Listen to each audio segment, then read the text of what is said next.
Então a gente começa hoje a terceira e última aula, né? O módulo que eu gosto de chamar de colocando em prática, que é onde a gente vai de fato ver sentido prático, não? Obviamente falando, em tudo que a gente viu até aqui em termos de conteúdo, em produto, quando aquele monte de coisa, um monte de letra, um monte de regrinha e às vezes fica a dúvida, tá? E por que eu preciso saber disso e quando isso de fato vai fazer diferença? Então é hoje que a gente vai conseguir começar, na verdade, a dar um pouco mais de norte para essa questão. Quando a gente fala em começar a colocar em prática, a gente não tem como começar a falar sobre vida de investidor, carteira de investimentos, jornada do investidor, sem falar, obviamente, da famosa reserva de emergência, né? Tanto que está no slide. O ponto de partida da vida de todo investidor, da jornada de todo investidor, é a reserva de emergência. Isso, cara, é muito mais que um mantra, muito mais que um bordão de influenciador. Isso é, de fato, uma verdade absoluta. Assim, você precisa começar pela reserva para poder ter, de fato, sucesso, ou mais chances de sucesso na sua vida como investidor. O que é a reserva de emergência? Reserva de emergência é uma aplicação onde a gente vai destinar recursos, né, capital, dinheiro, que vão servir para socorrer qualquer imprevisto que a gente tenha. Quebrou um carro, teve um problema de saúde que o convênio não cobre, ficou desempregado sem querer, qualquer problema, qualquer imprevisto que surja, você tem uma reserva, de fato, uma grana parada ali, especialmente separada para te socorrer nesse momento. E como fala no slide, essa reserva de emergência é de fato quem sustenta a estratégia, porque é muito simples a gente explicar isso.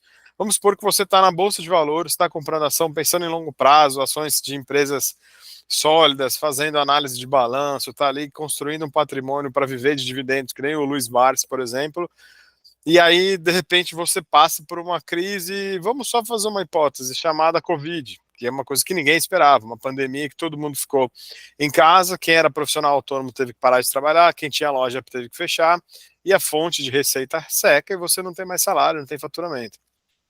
Ao mesmo tempo, essa crise derruba o preço das ações, a cotação das ações na bolsa. Ou seja, se você só tem dinheiro na bolsa, no momento em que você mais precisa usar essa aplicação, que é justamente para cobrir a sua falta de receita, de salário, você é obrigado a vender com prejuízo, porque a crise momentânea fez com que a cotação dos papéis que você comprou caíssem. Então, quando você não tem uma reserva de emergência, você vai direto para o risco, seja ações, fundos imobiliários, criptomoeda, como eu já vi gente falando que faz, você se expõe a esse risco de repente, a hora que você mais precisar do dinheiro, ser um péssimo momento para venda.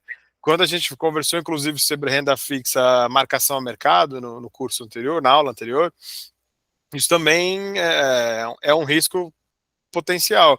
Se você só tem renda fixa sem liquidez, como Tesouro Selic IPCA+, que só dá para resgatar de fato o juros combinado no vencimento, que se você resgatar antes, qual é o risco de ter prejuízo?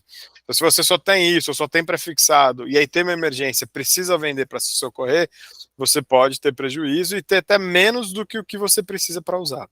É por isso que a reserva de emergência, ela sustenta qualquer estratégia de investimento em qualquer mercado. Vai investir em ações, vai investir em câmbio, em dólar, vai comprar bolsa americana, vai investir em criptomoeda, não importa a sua estratégia, a reserva de emergência tem que fazer parte, tem que ser o primeiro passo.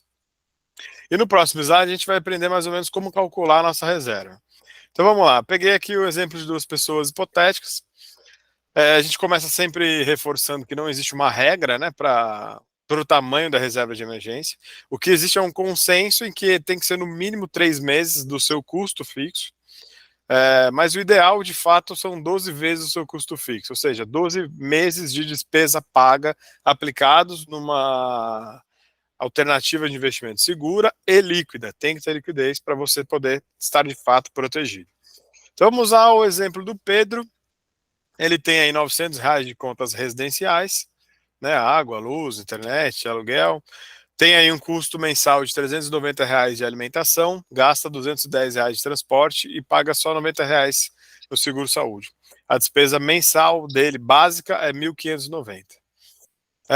Já a Ana tem uma conta residencial mais cara, ela gasta R$ 3.000 por mês com habitação, ela tem um custo de alimentação de R$ 1.300, ela tem um custo de transporte de R$ 700, saúde de R$ 300, e ela tem uma despesa de lazer que o Pedro não tem, de R$ 200. Logo no final, a despesa mensal básica da Ana é de R$ 5.500 por mês. Qual seria a reserva de emergência ideal para cada um? Para o Pedro, seria R$ 19.080, que é 1.590, sendo o custo dele mensal vezes 12, enquanto para a Ana, R$ 66.000, que são R$ 5.500 vezes 12. Ou seja, essa seria a reserva para que eles estivessem seguros, num eventual desemprego, por exemplo, terem um ano de vida paga, digamos assim, de conta paga, para poder tomar uma decisão sem estar com a cabeça quente, sem estar desesperado, precisando de dinheiro a todo custo. E por isso que não existe padrão, porque isso é muito subjetivo, vai do seu custo de vida, do quanto você gasta e até mesmo da sua estabilidade profissional e financeira. O cara que é concursado, que tem uma estabilidade por lei no trabalho, ele pode se dar o luxo de ter uma reserva de emergência menor. Alguém que é empreendedor, que é autônomo, que tem uma receita 100% variável, é seguro e sadio que ele tem uma reserva de emergência maior. Então é sempre importante levar em consideração não só custo, mas as nuances, né, os detalhes da sua fonte de renda. É sempre muito importante ressaltar que o objetivo da reserva de emergência não é te deixar rico, e sim te proteger em momentos de dificuldade. Isso é muito importante. Por quê? Quando eu como assessor, passo muito por esse debate com os clientes que começam a investir e que estão começando nessa vida, né, ávidos por rentabilidade, por montar carteira, patrimônio. E assim, a galera tem uma dificuldade de entender que a reserva de emergência é o primeiro passo. Então, se você não tem nada aplicado, a sua primeira ou as suas primeiras aplicações tem que ser focado nisso. E aí, a hora que ela estiver montada, a gente começa a procurar outras estratégias de acordo com o seu perfil e seus objetivos. Ok. Porém, a reserva de emergência ela não foi feita para te dar rentabilidade no sentido de te deixar milionário. Ela tem que render, a gente vai entender por que daqui a pouco, mas o objetivo dela não é enriquecer, e sim proteção. E aí é que vem a questão, muita gente vê, mas eu vou pôr o dinheiro é que agora a Selic está 3,75, então está rendendo, mas quando a Selic estava 2% ao ano, lá em 2021, você falava isso para o cliente, ele falava, puxa, mas eu vou deixar meu dinheiro rendendo 2% enquanto as ações estão dando 10, 15% no ano, não faz sentido, eu quero ganhar mais, porque ele tem aquele desespero de fazer a coisa render, de R$ 1.000 virar 1 milhão, e não entende que, na verdade, a reserva de emergência, ela foi feita para proteção, e não para enriquecimento. Precisa render, a gente vai entender por quê, mas ela não pode correr risco. Então, é muito importante, se você não tem uma reserva de emergência, ou se está defasada, se você, enfim, precisa reconstruir isso, ter sempre isso em mente. É uma grana que não é para te deixar rico, não é para te aposentar, não é para te ajudar a pagar a viagem dos seus sonhos ou comprar a casa própria. É uma grana que vai ficar lá guardadinha para te proteger no dia de imprevisto, de dificuldade. E nesse sentido, na hora de escolher o investimento, onde deixar a sua reserva de emergência, a gente sempre sugere que você siga 3 princípios básicos na hora de analisar, né? Primeiro é a segurança. Justamente por ser uma reserva para emergência, você precisa estar seguro com esse valor, ou seja, você não pode correr risco. Porque se você, como eu falei, na hora que você tem uma emergência, que já é um momento tenso, se você for resgatar o seu dinheiro e descobrir que perdeu tudo numa criptomoeda que no fim era uma pirâmide, acabou, você vai ter um problema 2 vezes maior. Então, o primeiro ponto é, a hora de escolher onde deixar a sua reserva de emergência, preze pela segurança. Tesouro direto, seguro. CDB, desde que esteja abaixo do FGC, seguro. Investimento em renda fixa, como fundo de renda fixa, são não só preferíveis, quanto ideais, nesse sentido. O segundo princípio fundamental, básico, na hora de você escolher uma aplicação para onde deixar a sua reserva de emergência, obviamente, é a liquidez. Liquidez, como a gente já viu, é a velocidade com a qual você consegue transformar um ativo, um investimento em dinheiro de fato. Então, quanto maior a liquidez da sua aplicação, onde está a sua reserva de emergência, melhor para você. Pensa o seguinte, você tem uma aplicação que tem 30 dias de prazo de resgate. Você precisa amanhã pagar uma cirurgia de emergência. Você já teve um problema, está descasado. Então, se você, na hora de escolher, aliás, na hora de você escolher a sua reserva de emergência, priorize investimentos com altíssima liquidez, como, por exemplo, de novo, Tesouro Direto, que a liquidez é diária e o resgate é pago em no máximo um dia útil. CDB de liquidez diária, o resgate é pago no mesmo dia, e alguns fundos de investimento em renda fixa também são pagos no mesmo dia. E terceiro ponto, que vai na linha de tudo que a gente falou até agora, tem que ser um investimento de baixa volatilidade. Você precisa ter uma certa previsibilidade desse saldo. Se você olha hoje o seu saldo, você tem, sei lá, 60 mil reais, mas amanhã ele cai para 40 e depois ele vai para 48, depois ele cai para 30, depois ele vai para 100, você não consegue saber se você está protegido de fato.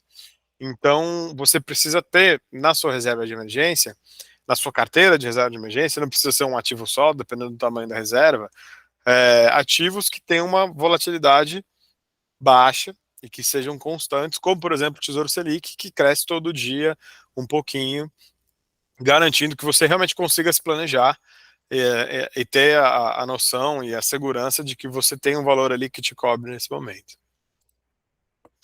Beleza? Tá aqui? Vou tomar uma aguinha rapidinho.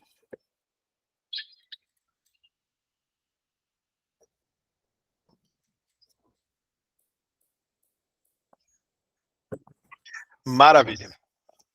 Saindo da reserva de emergência, a gente entra no ciclo de vida do investidor, que inclusive a gente vai entender em que momento a reserva de emergência ela se encontra, né, nessa cronologia. E a gente consegue dividir o ciclo de vida do investidor, a jornada do investidor, a carreira do investidor, em três fases principais. A primeira é a acumulação, a segunda é a multiplicação e a terceira é a preservação. Quando a gente fala em acumulação, a gente está falando da fase em que o cara não tem nada guardado ainda e nem tem o hábito de investir. É um cara que está começando a criar a disciplina, de economizar, de fazer conta, de ter realmente o hábito de aportar mensalmente. É um cara que está abrindo conta ainda em corretor, está começando a descobrir esse mundo. Nessa fase, o objetivo é de fato acumular recursos, normalmente focado na reserva de emergência, tanto que está negrito aí. E é hora de definir um plano de investimento que se adeque aos objetivos de longo prazo. Então é a hora que você senta e fala, puxa, qual que é o meu objetivo com essa experiência de investir?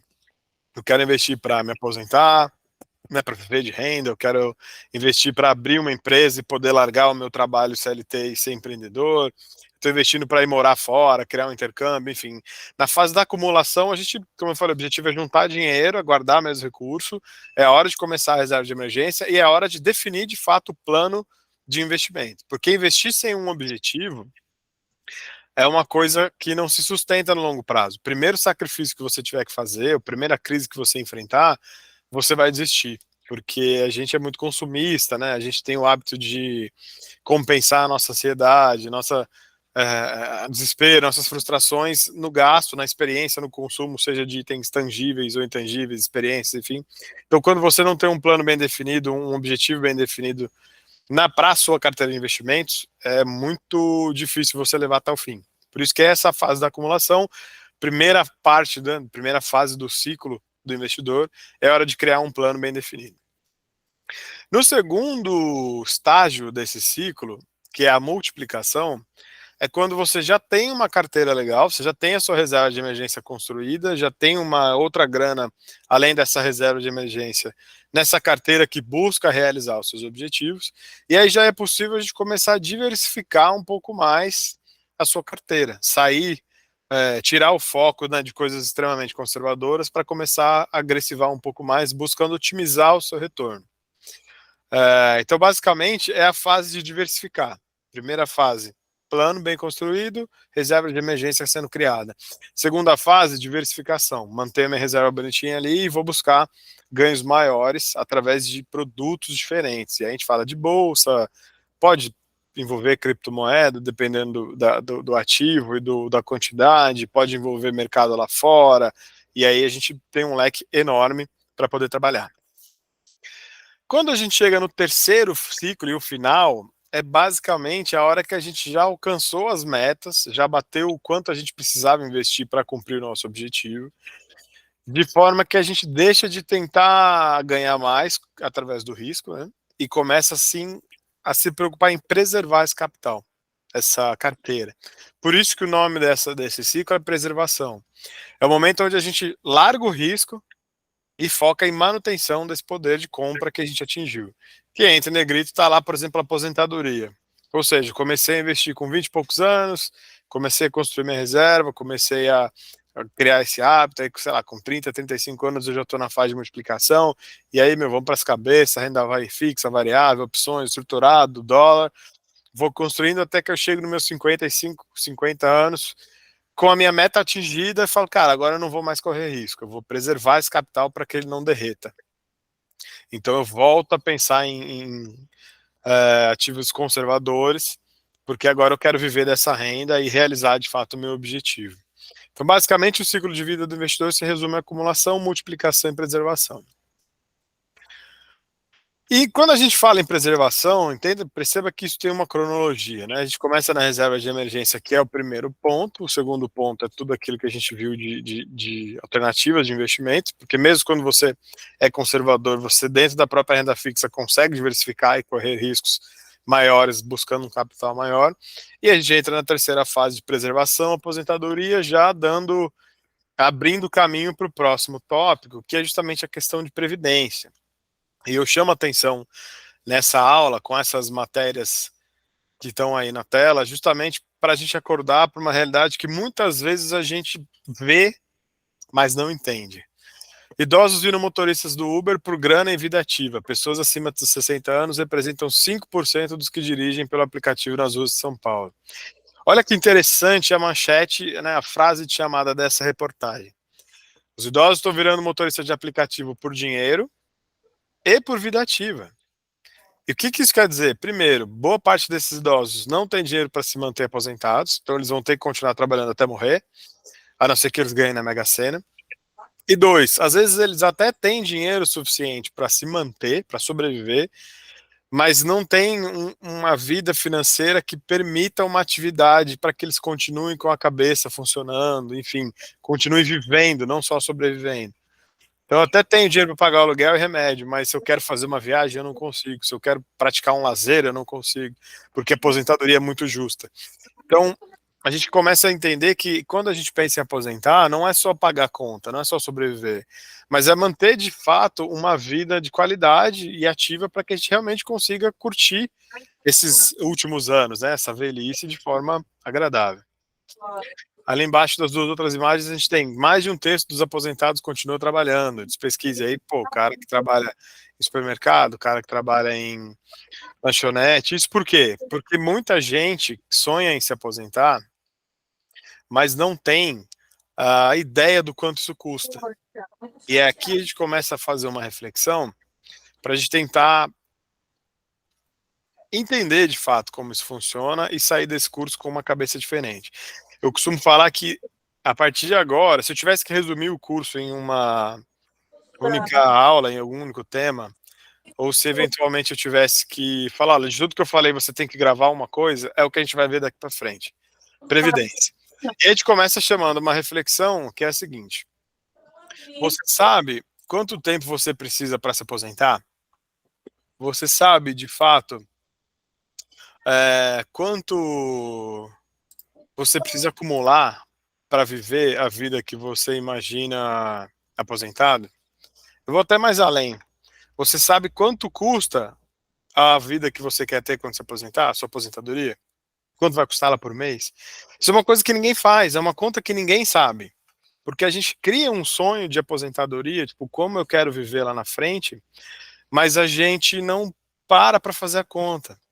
A gente cria um sonho no campo utópico, né? Cria aquela ilusão, a gente cria aquela esperança de que quando aposentar vai viver uma vida tranquila, mas a gente não vai atrás no papel, no detalhe, para saber quanto isso vai custar e como a gente vai construir essa vida. Todo mundo sonha em se aposentar morando na praia, viajando, vivendo de algum hobby, ou até mesmo montando uma empresa de algo que goste de fazer, ou trabalhando no terceiro setor, fazendo serviço voluntário. Não importa qual seja o seu sonho, eu tenho certeza que o seu sonho de aposentadoria não inclui ter que continuar trabalhando como Uber ou qualquer outra coisa para pagar as contas. Isso não está nos planos de ninguém. Só como eu falei, ninguém faz a conta para saber quanto isso vai custar. Existe um conceito na vida, na educação financeira como um todo, chamado independência financeira. O que significa isso? Basicamente, independência financeira é viver de renda. É quando você junta um valor aplicado, né, uma carteira de investimentos, cujos juros, ou seja, cuja rentabilidade dessa carteira seja suficiente para pagar suas contas. De forma que se você parar de trabalhar amanhã, você continua tendo as suas contas pagas, porque a rentabilidade do que você acumulou de capital paga elas para você. É a mesma coisa que a galera fazia antigamente de comprar 5, 6 apartamentos e pôr para alugar, para viver desses aluguéis e não precisar mais trabalhar. Isso é viver de renda. Nossa cultura nos afasta desse comportamento. Exatamente. Exatamente. A gente não tem previsibilidade. Deixa eu abrir o chat aqui para ficar mais fácil. Boa. A gente não tem essa previsibilidade. E é um pouco também, eu acho que fazendo um parênteses aqui, da, da crise como um todo, né? Da hiperinflação, assim, sei lá, se você pegar na década de 90, era dificílimo construir.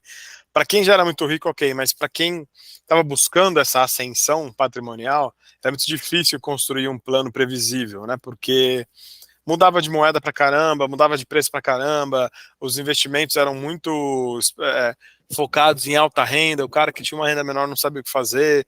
Houve época que, pô, o investimento era comprar linha telefônica, era comprar dólar. Então, realmente, culturalmente, a gente não tem essa bagagem. A gente não recebeu essa educação nem na escola e, na maior parte das vezes, nem dos nossos pais, nem da nossa família. Mas para exemplificar a independência financeira, e eu costumo falar que, para mim, a independência financeira deveria ser o principal objetivo de qualquer carteira de investimentos. Você pode investir pensando em várias coisas. Ah, vou investir no curto prazo pensando na minha reserva de emergência, no médio prazo pensando na construção da minha família, em juntar dinheiro para bancar os meus futuros filhos, mas em última instância tem que estar presente também a independência financeira, ou seja, a sua aposentadoria. E aqui no próximo slide a gente dá um exemplo prático do que significa esse conceito. Vamos voltar para o caso do Pedrão, nosso amigo que a gente usou no exemplo anterior. Pedro possui um custo anual de R$ 19.000, R$ 19.080, ok? O que significa que, se ele tiver uma carteira de investimentos que renda R$ 19.080 por ano, ele não precisa mais trabalhar, porque só a rentabilidade da carteira mantém as despesas dele, certo? Para poder viver somente dos seus rendimentos, quanto será que Pedro precisa ter aplicado? Aí a gente faz o cálculo da independência financeira, que é a seguinte equação: custo de vida anual, ou seja, ou o quanto você quer ganhar de aposentadoria. Nesse caso, a gente vai usar o custo anual para ficar fácil. Custo de vida anual dividido pela rentabilidade líquida possível igual capital acumulado necessário. O que isso significa?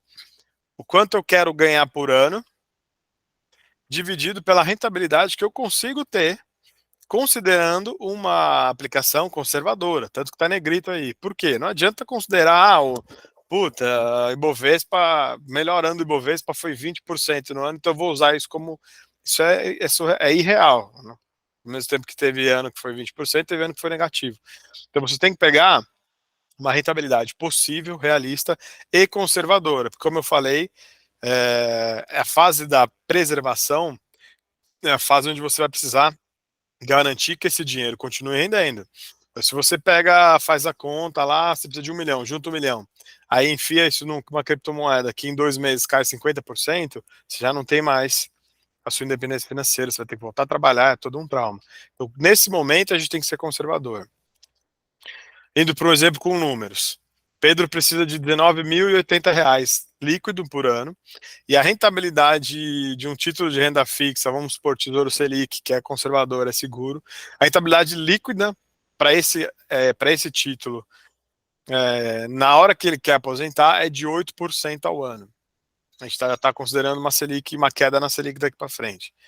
Ou seja, quanto ele precisa juntar? R$ 238.500. Você vai fazer NHP, você vai chegar no mesmo resultado. O que isso significa? Que para que Pedro possa viver somente dos rendimentos líquidos da sua aplicação, considerando uma aplicação conservadora que pague 8% ao ano, ele vai precisar acumular um saldo de R$ 238.500. Esse é o número da aposentadoria ou da independência financeira do Pedro. E fazendo um parênteses aqui, antes da gente ir para a questão de prazo, o que é interessante a gente reforçar? Primeiro, a gente está falando de despesa básica, mas a gente não quer que o Pedro só sobreviva, ele precisa ter uma graninha para curtir, viajar de vez em quando, almoçar fora, enfim. Ou seja, naturalmente essa despesa vai aumentar. 2, não está sendo considerada a inflação. Se Pedro viver por 20 anos, depois que ele aposentou, essa receita, esse custo ele vai aumentar. Então, também precisa ser incluso aí. A gente vai ver com mais detalhes nos próximos slides. E, terceiro, se ele sempre tirar os juros, como eu falei, ele vai perder para a inflação. Então, o interessante é que ele tenha uma rentabilidade maior do que o que ele precisa, para que esse excedente seja reaplicado e que esse saldo continue crescendo para que nunca fique para trás, que é o efeito da bola de neve. Mas isso a gente vai detalhar mais para frente. Isso aqui é só um exemplo matemático para entender como funciona essa conta. Agora que a gente sabe quanto o Pedro precisa acumular, a gente vai entender como ele pode alcançar esse valor, que é outra coisa que ninguém faz. Fazendo um parênteses aqui, por exemplo, na última turma, teve uma moça que fez, já tem uma idade um pouco mais próxima da aposentadoria, digamos assim, já tem dinheiro investido, tem uma carteira aplicada e tal, e aí ela pegou esses slides, foi fazendo conta enquanto eu falava, ela falou, meu, tô perdida. Eu não imaginava que eu precisava de tanto dinheiro para aposentar.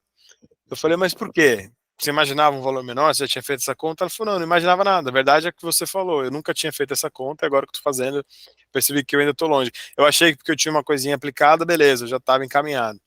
Então, assim, é muito importante dedicar tempo a essa matéria.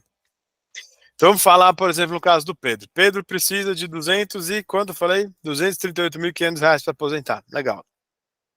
Qual que é a situação do Pedro hoje? Pedro tem R$ 1.000 na poupança, ele tem a capacidade de aportar R$ 250 por mês, que é o que sobra do salário dele, e ele tem uma rentabilidade média alcançável, ele tem disponível ali uma aplicação que paga 0,7% ao mês para ele, em cima dessa grana toda. Fazendo a conta de valor futuro, enfim, isso é uma forma que a gente faz na HP, Pedro vai precisar investir por 24 anos para se aposentar. Ou seja, se ele tem 20 anos, ele se aposenta com 44. Se ele tem 45 anos, ele se aposenta com 70. Mas essa é a conta que a gente consegue fazer para chegar. Eu tenho um saldo inicial, eu tenho aporte mensal, eu tenho a rentabilidade média. Se no HP você joga lá nas chavinhas certas, você aperta o N, ele te dá o número de meses, o prazo.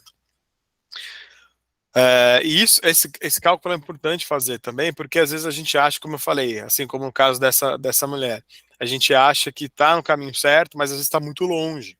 Tá certo o caminho, mas a gente acha que está próximo, mas está muito longe. Talvez seja a hora de fazer alguns sacrifícios, de mudar a cabeça, de procurar uma renda maior. Algumas observações. Para diminuir esse prazo, Pedro precisa aumentar o valor do aporte. Então, por exemplo, se o Pedro dobrar de 250 para 500, com certeza esse período diminui. Se ele aumentar para 1.000, também diminui. Se a gente, ao mesmo tempo, para não desanimar e parecer, nossa, é impossível, se a gente desconsiderar essa rentabilidade, ou seja, se o Pedro simplesmente pegasse R$ 250 e colocasse numa caixa de sapatos, ele levaria 79 anos para alcançar esse valor. 24 para 79. Por isso que é fundamental investir e investir bem. Porque não é só guardar dinheiro que vai te ajudar. Por mais que a gente fale que investir não vai ser necessariamente o que vai te deixar rico, não investir com certeza te deixa pobre. Então é importante sim ter essa disciplina de guardar dinheiro, mas também é importante estar ligado na rentabilidade, nas melhores oportunidades, o que está acontecendo no mercado. Porque esse efeito do juro composto, como a gente explicou na segunda aula, na primeira, não lembro, é o que vai te fazer alavancar e te fazer alcançar os seus resultados esperados mais rápido. Então, é fundamental investir. Quando a gente fala no cálculo de aposentadoria, tem alguns pontos que são muito importantes a gente considerar na hora de montar esse plano. E já fazendo aqui também um disclaimer, quando a gente, né, divulgou a inscrição do curso, a mentoria que está inclusa ali é principalmente focada nisso. Então é a hora que a gente vai sentar no mano a mano, né? Vai ser em grupo, vai ser individual, para fazer esse plano junto. Por isso que aqui eu não coloquei fórmula em HP, eu não quis dificultar, porque essa parte prática você vai ter esse acompanhamento.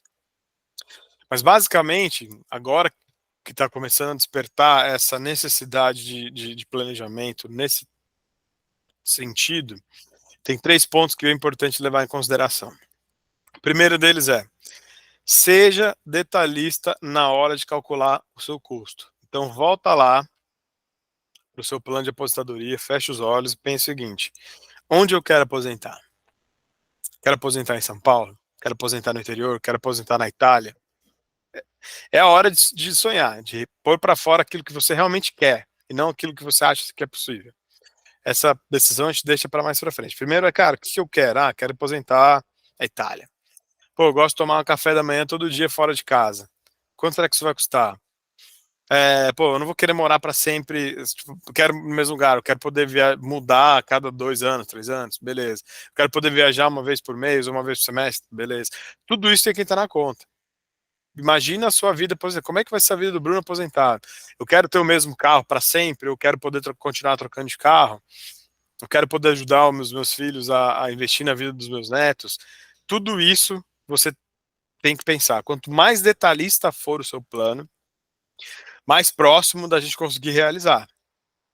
Então, e outro ponto que está escrito, que é muito importante, é: não pense em quanto você precisa para viver hoje, mas sim no quanto você precisa para ter a vida que você quer. Porque às vezes hoje você tem algumas limitações, algumas coisas que você ainda não vive, mas que você quer viver em algum momento, mas que está tudo bem. Você sabe que uma hora vai alcançar, você está construindo isso porque você está trabalhando, está economicamente ativo, então você aceita adiar esses projetos, essa viagem dos seus sonhos para daqui 1, 2, 3 anos, beleza.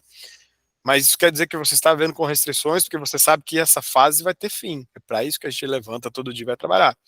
Se você usar esse mesmo contexto para quando você estiver aposentado, quando você não estiver mais economicamente ativo, quando não tiver mais essa capacidade de expansão de receita econômica, vai ser muito diferente. A frustração é muito maior e isso mexe com a nossa saúde mental, emocional, tudo mais. Então, na hora de fazer o seu plano, seja detalhista. E depois de ser detalhista no formato, seja extremamente preciso no custo. Não tenta se enganar, tipo, acho que 3 mil por mês de aluguel dá. Não, vai pesquisar. Pô, quero morar de aluguel na praia, sei lá, no Morro de São Paulo. Ou então eu quero comprar uma casa lá na Bahia. Beleza, vai ver quanto custa. Vai ver quanto custa o carro no padrão que você quer, o custo de alimentação, quanto custa o convênio para um cara na faixa de 60 anos, para uma família que tem um. Entendeu? Vai atrás, seja detalhista no plano, no roteiro da sua vida, e seja preciso no custo. Faça um orçamento bem feito. Excel, caderno, como for melhor. Feito esse custo, cheguei num custo de, sei lá, 250 mil por ano. Minha vida vai custar 20 mil reais por mês. Tô chutando. Tá bom. Considere a inflação. Quando você quer aposentar? 60, 65? Expectativa de vida 75, 80? Beleza. Então você tem no mínimo, né? Óbvio, estatisticamente, 15 anos de vida. Em 15 anos o seu custo vai aumentar, porque a inflação ela sempre aumenta. Então calcule um custo médio, pesquisa lá no IBGE o quanto se imagina que a inflação vai subir nesses próximos anos e faz um gasto aproximado, corrigido. Por quê? Se você pensa, se você gasta, um erro que a gente comete, se você gasta hoje, por exemplo, 3 mil reais por mês com aluguel, não adianta achar que se você decidiu aposentar onde você está, tá? Não adianta você achar que daqui 30 anos vai continuar custando 3 mil reais, vai ser mais caro. Então não adianta só criar um orçamento, um plano com base no custo de agora. Você precisa saber o custo de agora porque a gente não tem bola de cristal.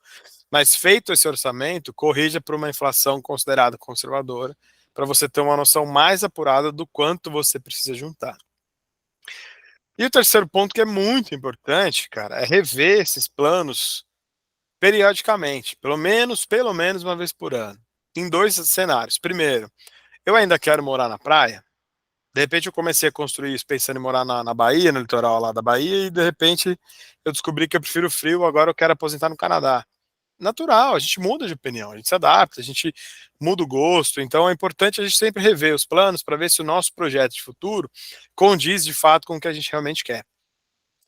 E o segundo ponto é rever no sentido de inflação. Hoje eu não sei qual vai ser a inflação dos próximos 30 anos, mas daqui a um ano eu vou continuar não sabendo a inflação dos próximos 29, mas eu vou saber a inflação do ano anterior. Então eu consigo corrigir um pouquinho dessa meta financeira que eu criei. E quanto mais você, periodicamente, vai fazendo isso, mais assertivo vai sendo o seu plano financeiro.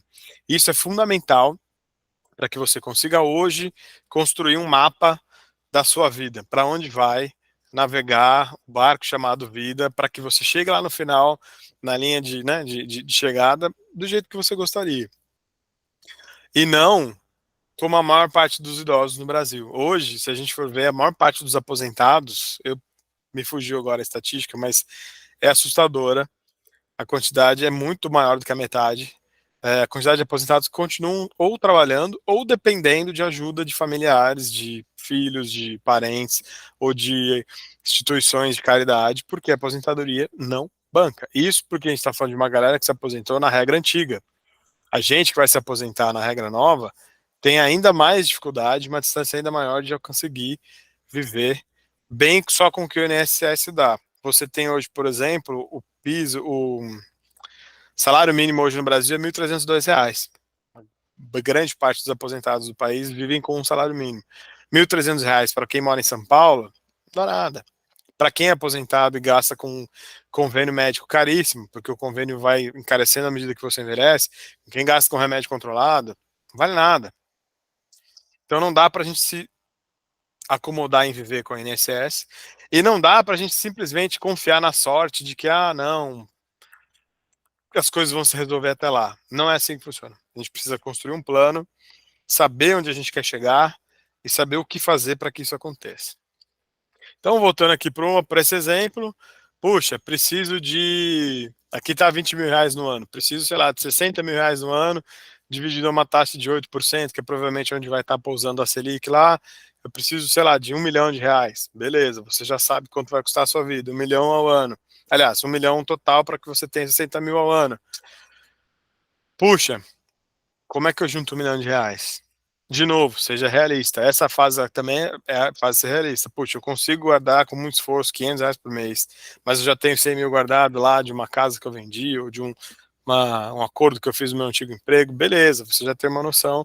E aí você consegue construir planos de investimento, desde que respeitem, obviamente, o seu perfil. Também não adianta sair no desespero procurando só por rentabilidade, mas você já consegue traçar um plano e adequar o seu projeto de futuro, ou seja, o seu plano de aposentadoria, que a gente descreveu aqui, para uma realidade. Pô, eu preciso juntar R$ 1 milhão em 10 anos, juntar 100 pau por ano, mas eu só consigo guardar R$ 200 por mês. Cara, a conta não fecha, não precisa ser muito matemático para descobrir que a conta não vai fechar.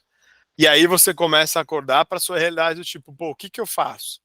Eu diminuo a expectativa de vida que eu quero ter aposentado, eu adio esse plano por mais 10 anos e aceito trabalhar mais, ou desde agora eu busco aumentar minha receita, vou criar um curso digital para vender, vou abrir uma franquia, vou arranjar um segundo emprego, enfim. Aí a gente começa a exercer a criatividade que a gente tem para aumentar a nossa capacidade de poupança nesse momento, para poder de fato cumprir esse plano que a gente quer construir lá na frente.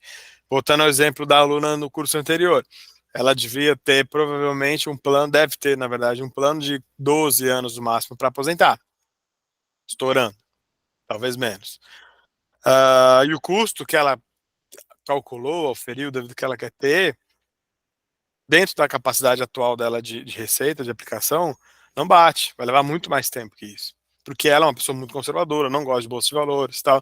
Hoje a renda fixa está indo bem, mas há 2 anos atrás era baixíssima e a expectativa é que comece a cair de novo. Então ela teve isso, falei, puxa, eu não vou conseguir. Falei, vai. Do jeito que tá, não, mas aí é a hora da gente começar a pensar em alternativas. O que você tem que você pode digitalizar na sua profissão? Você consegue criar um curso, mentoria, ou absorver mais um turno na sua atividade, ou mudar de região, às vezes tem uma região mais carente da sua profissão que te valorize mais, de repente começar a trabalhar lá, enfim, a gente começa a criar um plano personalizado para que ela consiga concluir isso. Mas ao mesmo tempo, esse susto, esse choque que ela levou, ajudou a começar a ter uma visão mais realista. E é melhor ter esse choque agora e ir construindo isso realisticamente do que ter na hora H, putz, aposentei, nossa, não vai adiantar nada.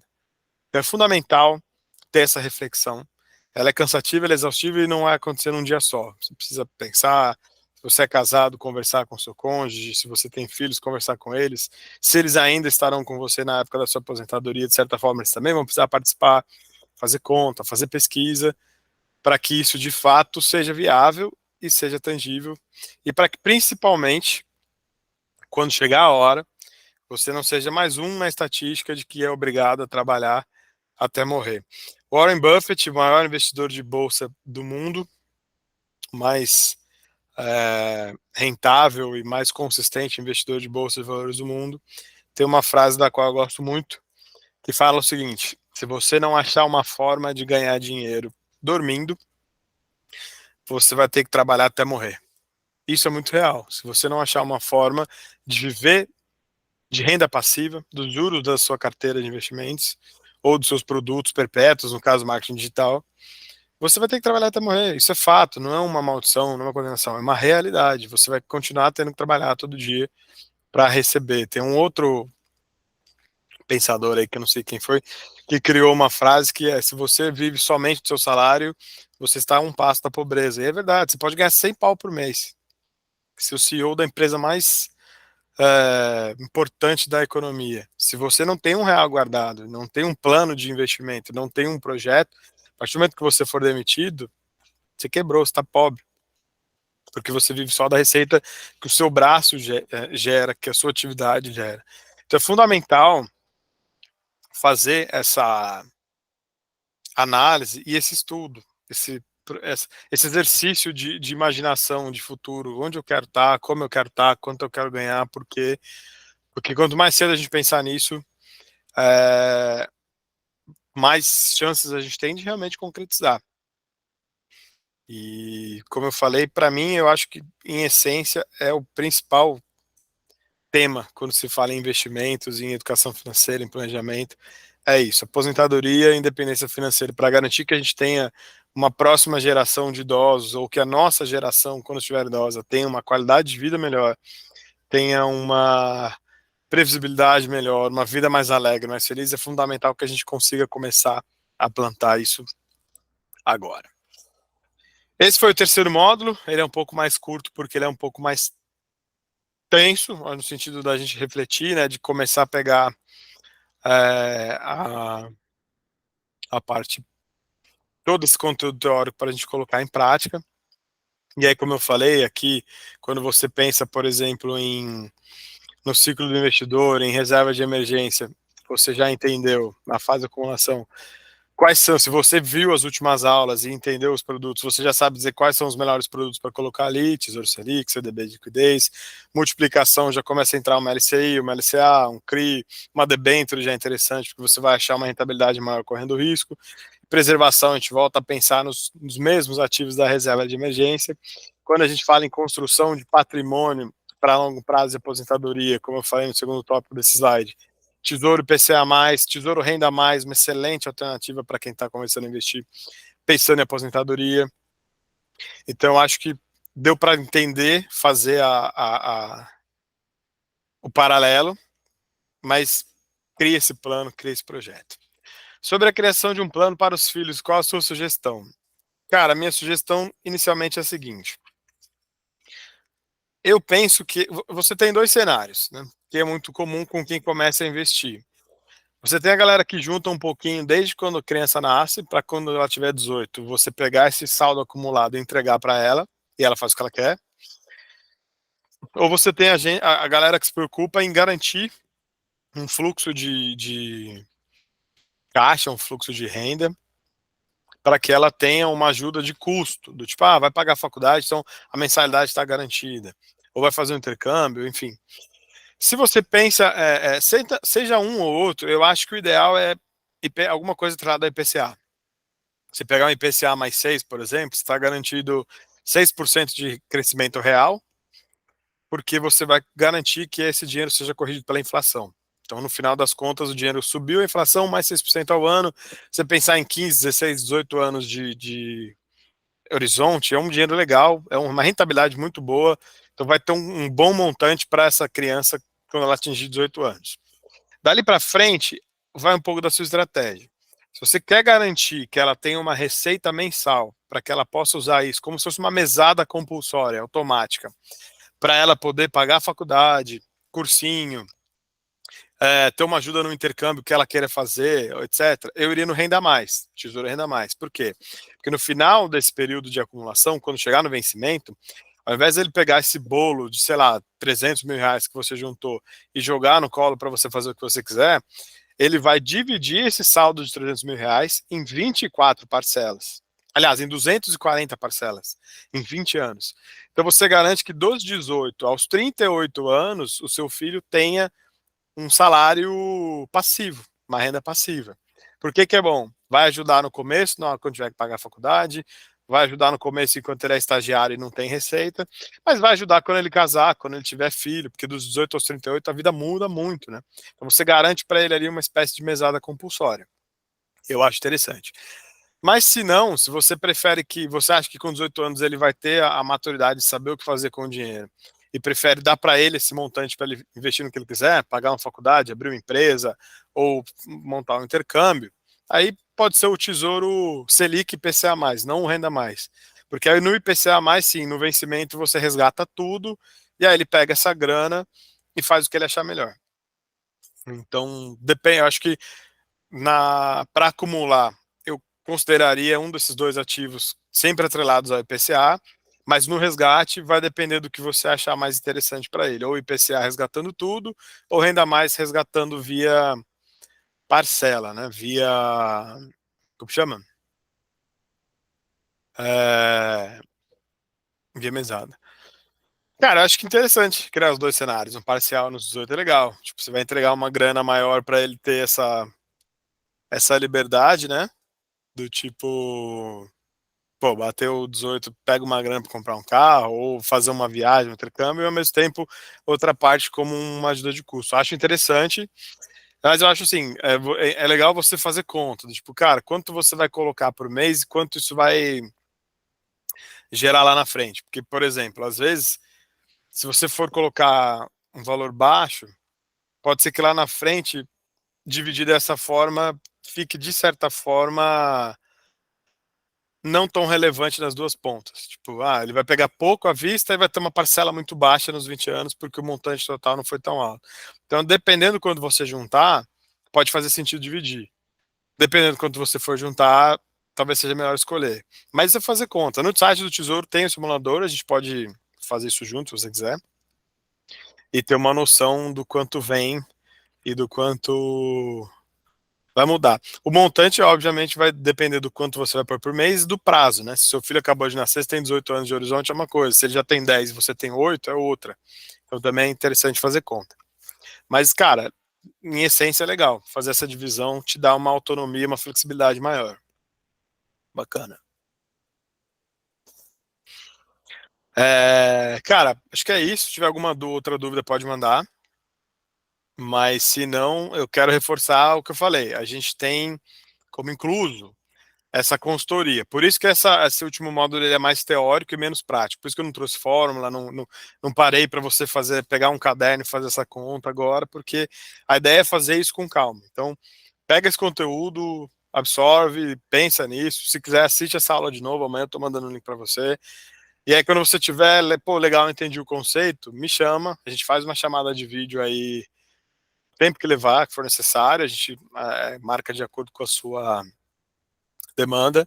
E aí a gente constrói esse plano junto. Eu vou te ajudar a pensar na sua vida aposentado e depois a pensar em como alcançar e na carteira que você tem que montar. Isso está incluso, faz parte do curso e eu faço questão de fazer com você para a gente poder sair do teórico e realmente colocar em prática. As 3 aulas ficaram gravadas no mesmo link. As aulas que a gente já mandou continuam lá, não vão sair do ar. Essa aqui, terminando de gravar, amanhã eu vou editar, tirar um pouco desse comecinho, que a gente bateu um papo, subo e mando o link também, e ela vai ficar lá de forma vitalícia. Beleza?